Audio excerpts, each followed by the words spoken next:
Hello everyone. Sunday காலையில இருந்து ரொம்ப பரபரப்பா பேசுற ஒரு விஷயம் வந்து கஸ்தூரியோடைய அரெஸ்ட் தான்.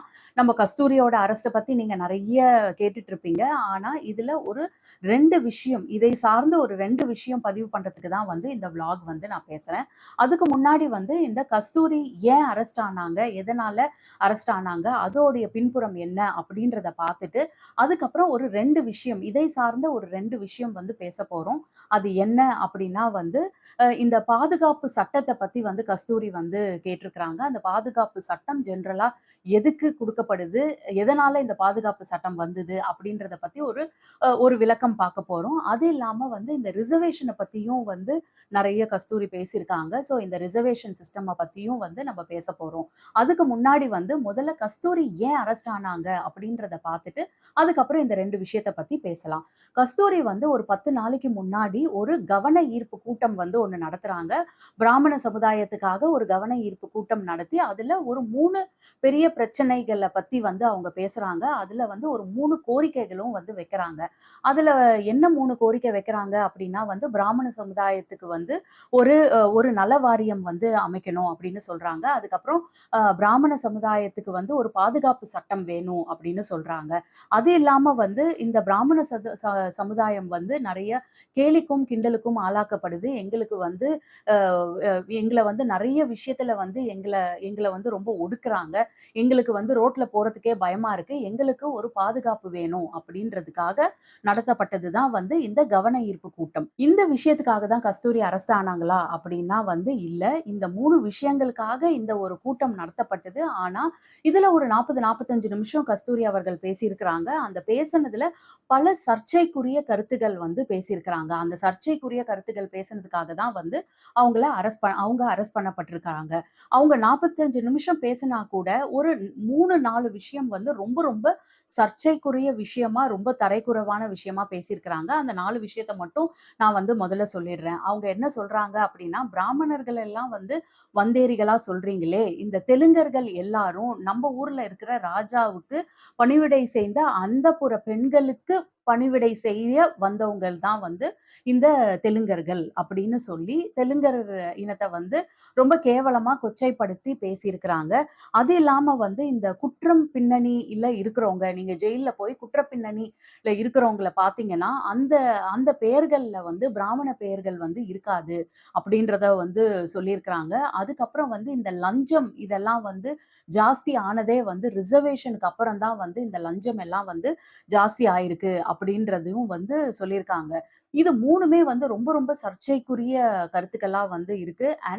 அதுல அந்த முதல் கருத்து அவங்க இந்த தெலுங்கர்கள பத்தி பேசினது வந்து ரொம்ப கொச்சைத்தனமா அ அவங்கள அவங்கள வந்து ரொம்பவே வந்து அசிங்கப்படுத்துற ஒரு கருத்தா இருக்கு. இந்த 3 கருத்தையும் தாண்டி அவங்க இன்னொரு முக்கியமான கருத்தையும் வந்து சொல்றாங்க. என்ன அப்படின்னா, இந்த ரிசர்வேஷன் சிஸ்டம்னால எங்களுக்கு கிடைக்கிற முன்னுரிமை எதுவுமே கிடைக்க மாட்டுது. எங்களுக்கு ஒரு படிப்புக்கோ, இல்ல ஒரு வேலை வாய்ப்புக்கோ எங்களுக்கு வந்து வாய்ப்பே கிடைக்கிறதில்ல. எல்லாமே இந்த ரிசர்வேஷன்னால இந்த அப்பர் காஸ்ட் இந்த ஜெனரல் காஸ்ட்டே வந்து இந்த அப்பர் காஸ்ட்ல இருக்க எல்லாருமே வந்து ரொம்ப பாதிக்கப்படுறோம் அப்படின்றது வந்து அவங்க வந்து ஒரு பெரிய புகாரா வந்து வச்சிருக்கிறாங்க.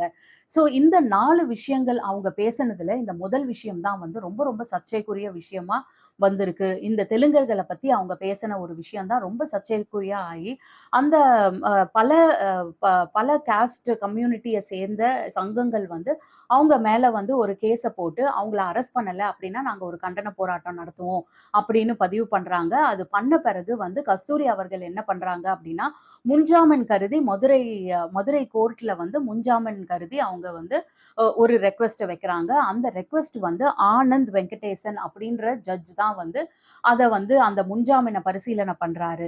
அவரும் வந்து ஒரு பிராமின் தான். இத நான் சொல்லக்கூடாதுன்னு தான் நெனைக்கிறேன். ஆனா பின்னாடி சொல்லப்போற இந்த ரிசர்வேஷன பத்தி ஒரு விஷயத்துக்காக இத நான் வந்து பதிவு பண்ண வேண்டியதா இருக்கு. அந்த ஆனந்த் வெங்கடேசன் அப்படின்றவரு வந்து ஒரு பிராமணர் தான். அவரு வந்து இந்த இந்த முன்ஜாமீன வந்து பரிசீலனை பண்ணி, அவங்க பேசின அந்த ஆடியோ கிளிப்பிங்க கோர்ட்ல போட்டு காமிக்க சொல்றாரு. பிளஸ் அவங்க இந்த சோசியல் மீடியால வந்து மன்னிப்பு கேட்ட ஸ்டேட்மெண்ட்டையும் வந்து பரிசீலனை பண்றாரு. இது எல்லாத்தையும் அவரு பார்த்துட்டு, அவரு என்ன முடிவு பண்றாரு அப்படின்னா, முன்ஜாமீன் குடுக்கக்கூடாது அப்படின்னு முடிவு பண்றாரு.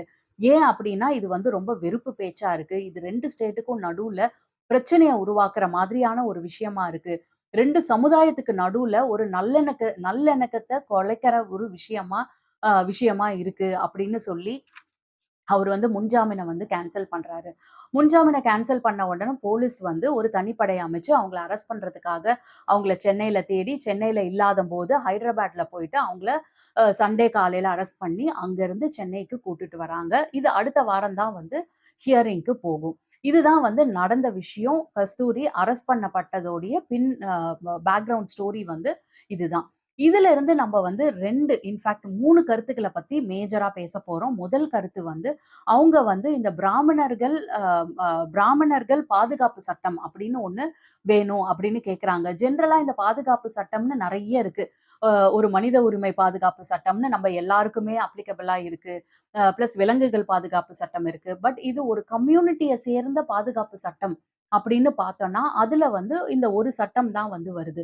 என்ன அப்படின்னா, நம்ம பிசிஆர் ஆக்ட்ட தான் வந்து சொல்லலாம். பிசிஆர் ஆக்ட்னா, புரொடெக்ஷன் ஆஃப் சிவில் ரைட்ஸ் அப்படின்ற ஒரு ஆக்ட் தான் வந்து ஒரு குறிப்பிட்ட சமுதாயத்தை அவங்கள வந்து அ அவங்கள வந்து பாதுகாக்கிற விதமா இந்த ஆக்ட் வந்து இருக்கு.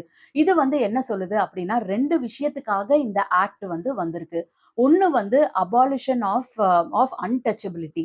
இந்த அன்டச்சபிலிட்டி வந்து இருக்கக்கூடாது அப்டின்றதுக்காக எந்த இடத்துல அன்டச்சபிலிட்டி இருந்தாலும், அது வந்து வன்மையா கண்டிக்கிற ஒரு விஷயமா இருக்கு. ஸோ நீங்க வந்து இந்த ஆக்ட்ட பேஸ் பண்ணி ஒரு கேஸ் ஃபைல் பண்ணலாம் அப்டின்றது இருக்கு. 2வது முக்கியமான விஷயம் வந்து டிஸ்கிரிமினேஷன தவிர்க்கிற ஒரு விஷயமா இருக்கு. அதாவது எந்த ஒரு சமுதாய மக்களோ பொது இடங்களுக்கு வரது, அதாவது தண்ணி புடிக்க, ஒரு வெல்லுக்கு, இத வந்து சொல்லியே வந்து இந்த இந்த ஆக்ட் வந்து இருக்கு. ஒரு வெல்லுக்கு போறதோ, அதாவது ஒரு ரோட்டுக்கு போறதோ, இல்ல ஒரு எஜுகேஷன் சிஸ்டமோ, அவங்களுக்கு கிடைக்கப்படுற எந்த ஒரு சர்விஸோ, டிஸ்கிரிமினேஷனின் அடிப்படையில் அவங்களுக்கு அந்த சேவை வந்து மறுக்கப்பட்டா, ஒரு இடத்துக்கு வர்றதுக்கான உரிமை மறுக்கப்பட்டா, இந்த ஆக்ட் வந்து நீங்க வந்து இந்த ஆக்ட்டின் படி அவங்க மேல வந்து ஒரு கேஸ் போடலாம். அப்படின்னு இருக்கு. ஸோ இதுல 2 முக்கியமான விஷயம் என்ன சொல்றாங்க அப்படின்னா, அன்டச்சபிலிட்டி சொல்றாங்க, டிஸ்கிரிமினேஷன் சொல்றாங்க. இது 2மே வந்து பிராமணர்களுக்கு பொருந்தாத ஒரு விஷயமா தான் இருக்கு. இதுதான் வந்து நம்ம கிட்ட இருக்கிற இந்த உரிமை சட்டத்துக்கான ஒரு அ ஏற்கனவே இருக்கிற ஒரு பிரசிடென்ஸ். இது எதுவுமே வந்து பிராமணர்களுக்கு செல்லுபடி ஆகாது. ஸோ இது எதுவுமே இல்லாத பட்சத்துல வந்து கஸ்தூரி வந்து எப்படி இத மாதிரி ஒரு சட்டத்த பிராமணர்களுக்கு கேட்குறாங்க அப்படின்றது வந்து புரியல. என்னைக்காவது வந்து பிராமணர்கள் இந்த மாதிரி ஒடுக்கப்பட்டிருக்காங்களா? ஒரு சமூக ஒரு இடத்துக்கு வரக்கூடாதுன்னு சொல்லப்பட்டிருக்காங்களா? இல்ல அன்டச்சபிலிட்டியால ஒதுக்கப்பட்டிருக்காங்களா? இது எதுவுமே இல்லாதம்போது அவங்க இத எப்படி கேட்கறாங்க இந்த கோரிக்கைய?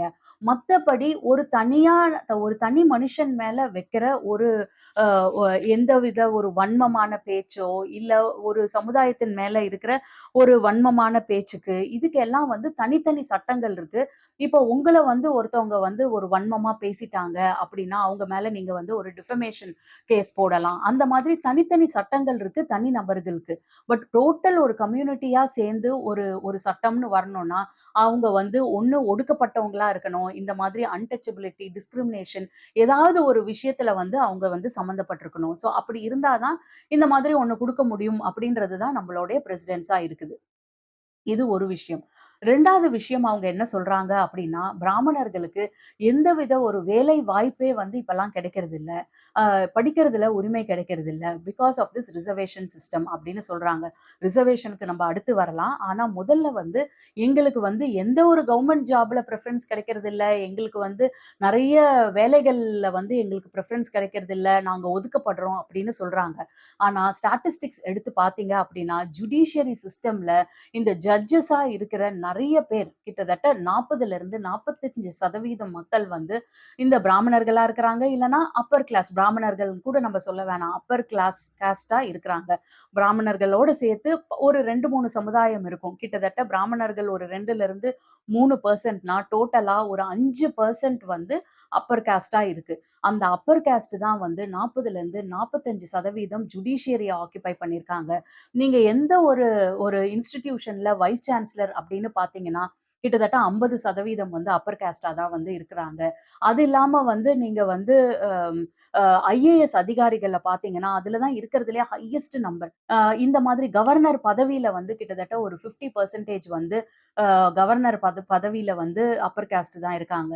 இப்படி நீங்க வந்து எல்லா இந்த ரொம்ப அத்தாரிட்டி உள்ள ஹையர் போஸ்ட் இத மட்டுமே எடுத்தாலே கிட்டத்தட்ட வந்து 45லிருந்து 50% வந்து இந்த அப்பர் காஸ்ட் தான் இருக்காங்க. அப்பர் காஸ்ட் வந்து கிட்டத்தட்ட ஒரு 5% மக்கள் தான் வந்து அப்பர் காஸ்ட்டா இருக்காங்க. அந்த 5% மக்கள் கிட்டத்தட்ட 45லிருந்து 50% பெரிய போஸ்ட்ல அவங்க தான் வந்து இருக்காங்க. இதுதான் வந்து ஸ்டாட்டிஸ்டிக்ஸ் சொல்லுது. இந்த மாதிரி ஒரு ஒரு ஸ்டேட்டஸ் தான் வந்து நம்ம நாட்ல இருக்கும் பட்சத்துல, அவங்க எந்த ஒரு பேக்கிரவுண்டோட சொல்றாங்க, இந்த மாதிரி வந்து எங்களுக்கு வந்து படிப்புலயோ, இல்ல ஒரு வேலை வாய்ப்பிலயோ எங்களுக்கு வந்து உரிமையே கிடைக்கிறதில்ல அப்படின்னு ஒரு 50% இடத்துல ஒரு 5% மக்கள் இருந்துகிட்டு, ஆனா இந்த மாதிரி ஒரு ஓப்பன் டாக்க குடுக்கறது வந்து ஒரு நியாயமே இல்லாத ஒரு விஷயமா தான் வந்து இருக்கு. அடுத்து அவங்க பேசுறது வந்து ரிசர்வேஷன பத்தி. இந்த ரிசர்வேஷன்னால அவங்க இந்த அப்பர் காஸ்ட் மக்களே வந்து ஒடுக்கப்படுறாங்க அப்படின்றது தான் வந்து அவங்க சொல்ற ஒரு ஒரு விஷயம். இதுக்கு வந்து நம்ப தமிழ்நாட்டுல இருக்கிற இந்தியால ஒரு சிஸ்டம் இருக்கு. பட் தமிழ்நாட்டுல தான் இருக்கிறதுலயே ஹையஸ்ட் ரிசர்வேஷன். நம்ம தமிழ்நாட்டிலே வந்து எடுத்துக்கலாம். தமிழ்நாட்டுல இருக்க ரிசர்வேஷன் சிஸ்டம் படி எப்படி இருக்கு? அதோடைய பைஃபர்கேஷன நம்ம பார்க்க வேண்டியதா இருக்கு. இந்த ரிசர்வேஷன புரிஞ்சுக்கிறதுக்கு. அதுக்கு வந்து ஃபர்ஸ்ட் பிசில இருந்து ஆரம்பிக்கலாம். பிசி 26%, எம்பிசி 20%, எஸ்சி வந்து 18%, எஸ்டி வந்து 1% தான் வந்து இருக்கு. இதெல்லாம் தாண்டி அ ஒரு 10% வந்து இடபிள்யூஎஸ்க்கு இருக்கு. இடபிள்யூஎஸ் வந்து எக்கனாமிக்கலி வீக்கர் செக்ஷன். இந்த இடபிள்யூஎஸ் 10% இருக்கு இல்லையா? இந்த 10%த்துல ஜெனரல் கேட்டகரி மட்டும் தான் அப்ளை பண்ண முடியும். அதாவது எம்பிசியோ, பிசியோ இந்த ரிசர்வேஷன் கோட்டால வந்த யாரும் இந்த இடபிள்யூஎஸ்ல அப்ளை பண்ண முடியாது. அப்ப அவங்க யாருமே வந்து இந்த ரிசர்வேஷன்ல இருக்கவங்க அப்ளை பண்ணாம இந்த ஜெனரல் கேட்டகரியில வரது தான் இந்த 10% இடபிள்யூஎஸ். இத நம்ம தனியா ஒரு புறம் வச்சிடலாம். அது இல்லாம நீங்க வந்து பிசிக்கும், எம்பிசிக்கும் 26, 20% கிட்டத்தட்ட 46% வந்து அவங்களுக்கு போது அப்படின்னு சொல்றோம் இல்லையா? இது வந்து இந்த 46% ஒண்ணும் பிசி, எம்பிசிக்கு அப்படியே தூக்கி தூக்கி குடுக்கப்படல. இது வந்து எப்படி குடுக்குறாங்க அப்படின்னா, நீங்க பிசியாவோ, எம்பிசியாவோ இருந்தீங்கனாலும் வந்து நீங்க வந்து உங்களுடைய வருமான சான்றிதழ சப்மிட் பண்ணணும். நீங்க you do not belong to creamy layer அப்படின்ற சர்டிஃபிகேட்ட நீங்க சப்மிட் பண்ணா தான், நீங்க இந்த பிசியோ, எம்பிசி கோட்டாவையோ அவைல் பண்ண முடியும். இந்த இன்கம் சர்டிஃபிகேட் என்ன சொல்லுது அப்படின்னா, நீங்க வருடத்துக்கு உங்க ஃபேமிலி 8,00,000க்கு மேல சம்பாரிக்கிறவங்களா இருந்தீங்க அப்படின்னா, எந்தவித இந்த ரிசர்வேஷன் கோட்டா சிஸ்டம் பிசியா இருக்கட்டும், எம்பிசியா இருக்கட்டும், இந்த 2 ரிசர்வேஷன் சிஸ்டத்திலயும் உங்களால அப்ளை பண்ணவே முடியாது. ஸோ இத தான் வந்து இத தான் வந்து இந்த ரிசர்வேஷன் சிஸ்டம் சொல்லுது. நீங்க வந்து தாழ்த்தப்பட்ட மக்களா இருந்தாலும், மிகவும் பிற்படுத்தப்பட்ட மக்களா இருந்தாலும், அதாவது பிசி அண்ட் எம்பிசியா இருந்தாலும், நீங்க வந்து வருமானம் ஜாஸ்தியா சம்பாரிக்கிறவங்களா இருந்தா, இதுக்கு அப்ளிகபிளா ஆக மாட்டீங்க அப்படின்னு சொல்லுது. உன்னொன்னு என்ன அப்படின்னா, எஸ்டியும், எஸ்சிக்கும் ரொம்ப ரொம்ப கம்மியான சதவீதம் தான். எஸ்சிக்கு 18, எஸ்டிக்கு வந்து 1%. அதனால அதுக்கு வந்து வருமான வரி கிடையாது.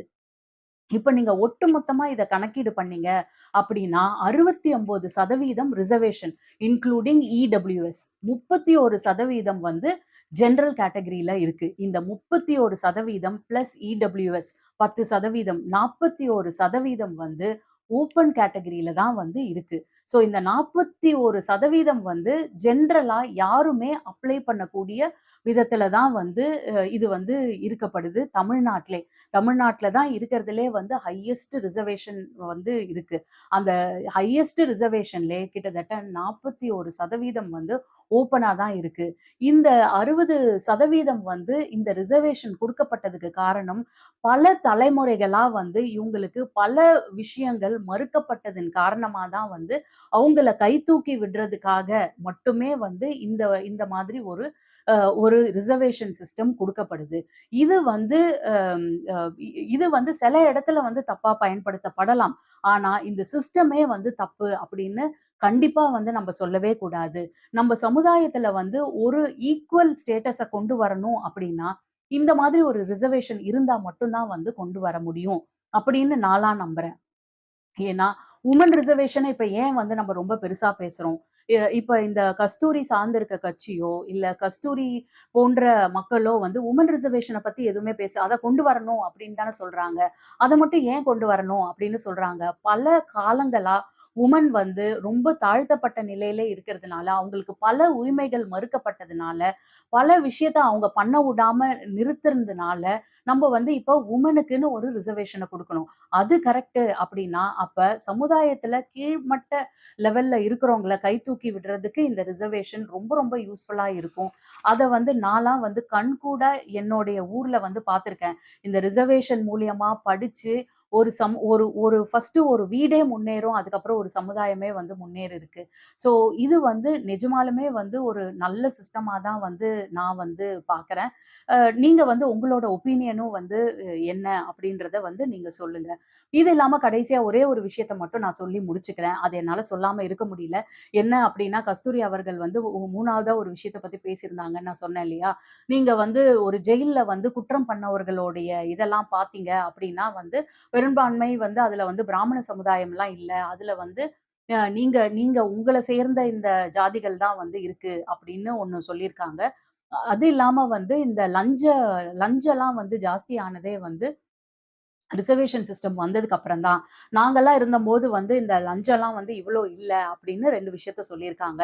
நான் ஜஸ்ட் 2டே 2 பேர மட்டும் சொல்ல விரும்புறேன். என்ன அப்படின்னா, அ அ நம்மளுடைய எக்ஸ் சிஎம்மா இருந்தவங்க ஏடிஎம்கே கட்சியை சார்ந்து எக்ஸ் சிஎம்மா இருந்த ஒருத்தர் வந்து இந்த லஞ்ச வழக்குக்காக தான் வந்து கைது பண்ணி, அந்த வழக்கு வந்து ப்ரூவ் பண்ணப்பட்டு, அவங்க வந்து தண்டிக்கப்பட்டாங்க. அவங்க வந்து எந்த சமுதாயத்த வந்து சேர்ந்தவங்க.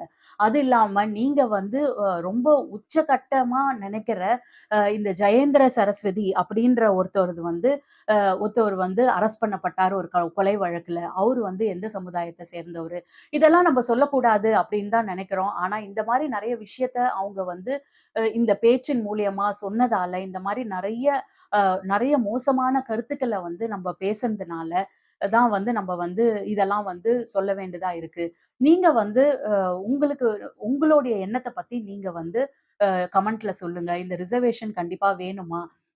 இவங்க பேசுனது கரெக்ட்டான ஒரு விஷயம் தானா? நிஜமாலுமே வந்து இந்த அப்பர் காஸ்ட் எல்லாம் வந்து ரொம்ப ஒடுக்கப்படுறாங்களா? அப்படின்றத வந்து எந்த வகையில ஒடுக்கப்படுறாங்க? அப்படின்றத வந்து நீங்க நீங்க வந்து உங்களோட கருத்துக்கள வந்து கமெண்ட்ஸ்ல சொல்லுங்க. இப்போதைக்கு பாய் ஃபார் நவ். அடுத்த வ்ளாக்ல பார்க்கலாம்.